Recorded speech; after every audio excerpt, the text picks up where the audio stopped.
Let's talk a little bit about starting a business. Now, it's obviously scary when one goes to start a business because of the uncertainty. Showing up at a job that you did yesterday and having an expectation of what the week ahead or the day ahead is going to be, it provides a level of security.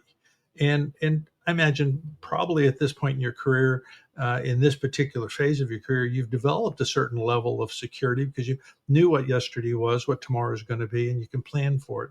But when you start out on a business, that entrepreneurial piece kicks in, you think you've got the right answer, but does anybody else think you have the right answer?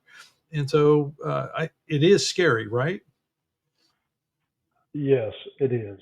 Yeah. I will be fully honest and transparent that it is scary. Okay.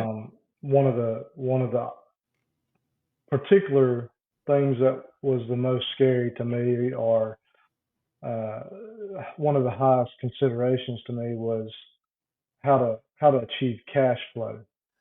How do I transition such that I can continue supporting my family, um, but also supporting this business that I'm beginning, uh, to get going.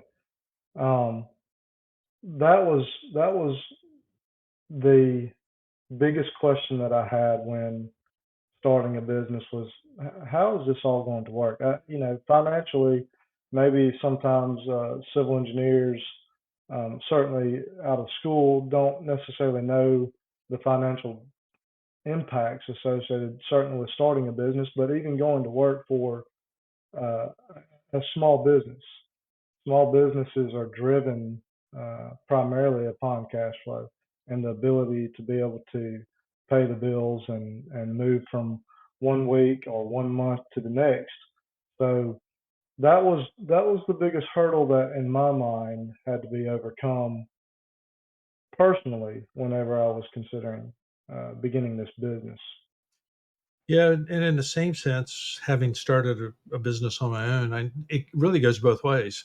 You can be not successful enough, but you can also be too successful. Successful.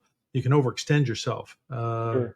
and knowing when to back up. I mean, there's certainly a drive to succeed, but you can succeed your way into oblivion if you're not careful. And